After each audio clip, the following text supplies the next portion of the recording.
वसुदेवसुतं देवं कंसचाणूरमर्दनं देवकी परमानंदं कृष्णं वंदे जगतगुरु कृष्णं वंदे जगतगुरु। बोलो शनि भगवान की जय हो, बजरंगबली की जय हो। आज का प्रसंग है जगत का पालनहार। किसी नगर में एक सेठ जी रहते थे।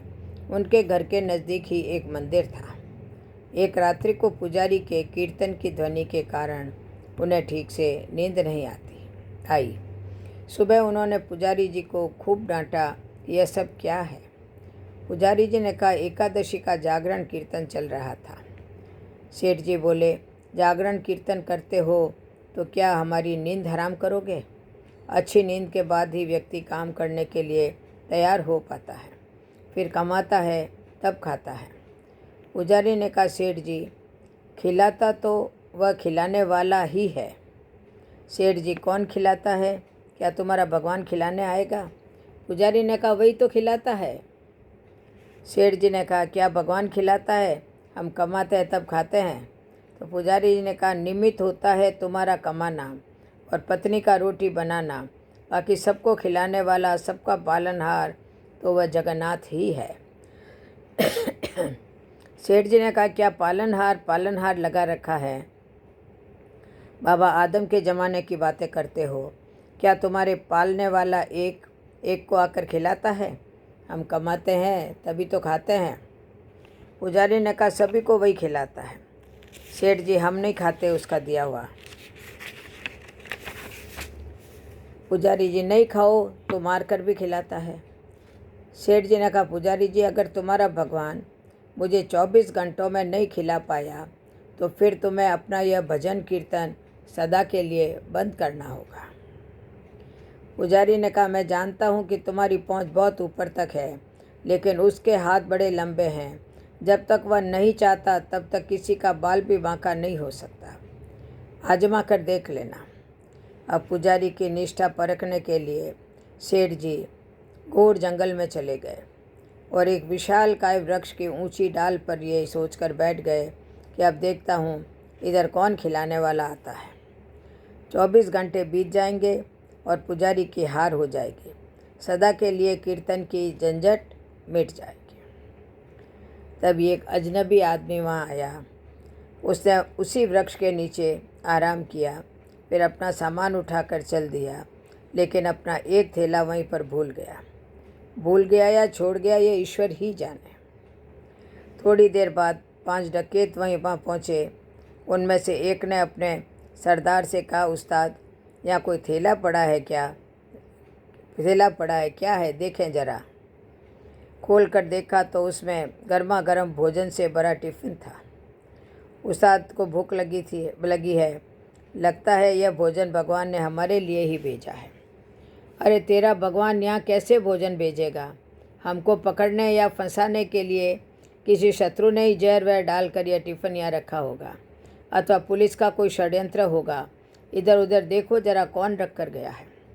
उन्होंने इधर उधर देखा, लेकिन कोई भी आदमी नहीं दिखा। तब डाकुओं के मुखिया ने ज़ोर से आवाज़ लगाई, कोई हो तो बताए कि यह थैला यहाँ कौन छोड़ गया है। सेठ जी ऊपर बैठे बैठे सोचने लगे कि अगर मैं कुछ बोलूँगा तो ये मेरे ही गले पड़ जाएंगे। वे तो चुप रहे, लेकिन जो सबके हृदय की धड़कनें चलाता है, भक्त वत्सल है, वह अपने भगत का वचन पूरा किए बिना शांत नहीं रह सकता। उसने उन डकैतों को प्रेरित किया, उनके मन में प्रेरणा दी कि ऊपर भी देखो। उन्होंने ऊपर देखा तो वृक्ष की डाल पर एक आदमी बैठा हुआ दिखा। डकैत चिल्लाए, अरे नीचे उतर। सेठ जी बोले, मैं नहीं उतरता। डकैत बोले, क्यों नहीं उतरता? यह भोजन तूने ही रखा होगा। सेठ जी ने कहा, मैंने नहीं रखा, कोई यात्री अभी यहाँ आया था, वहीं इसे भूल कर चला गया। डकैत ने कहा, नीचे उतर, तूने ही रखा होगा जहर मिलाकर, और अब बचने के लिए बहाने बना रहा है। अब तुझे ही यह भोजन खाना पड़ेगा। सेठ जी ने कहा, मैं नीचे नहीं उतरूँगा और खाना तो मैं कतई नहीं खाऊंगा। डकैत ने कहा, पक्का तूने खाने में जहर मिलाया है, अब नीचे उतर और ये तो तुझे खाना ही होगा। सेठ जी ने कहा, मैं नहीं खाऊंगा, नीचे भी नहीं उतरूँगा। अरे कैसे नहीं उतरेगा? सरदार ने एक आदमी को हुक्म दिया, इसको ज़बरदस्ती नीचे उतारो। डकैत ने सेठ जी को पकड़कर नीचे उतारा। डकैत ले खाना खा। सेठ जी ने कहा, मैं नहीं खाऊंगा। उस्ताद ने चटाक से उनके मुंह पर एक तमाचा जड़ दिया। सेठ जी को पुजारी की बात याद आ गई कि नहीं खाओगे तो मार कर भी खिलाएगा। सेठ फिर भी बोला, मैं नहीं खाऊंगा। डकैत, अरे कैसे नहीं खाएगा, इसकी नाक दबाओ और मुंह खोलो।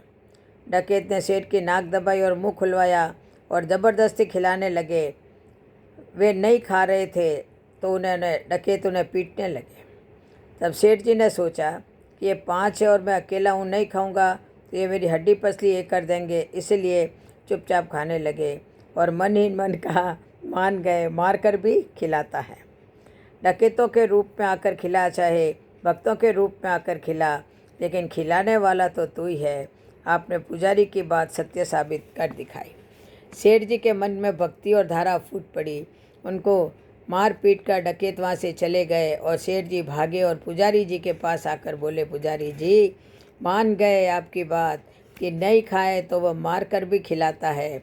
सार सत्य यही है कि परमात्मा ही जगत की व्यवस्था का कुशल संचालन करते हैं। अतः परमात्मा पर विश्वास ही नहीं बल्कि दृढ़ विश्वास होना चाहिए। जय श्री राम, जय श्री कृष्ण, जय श्री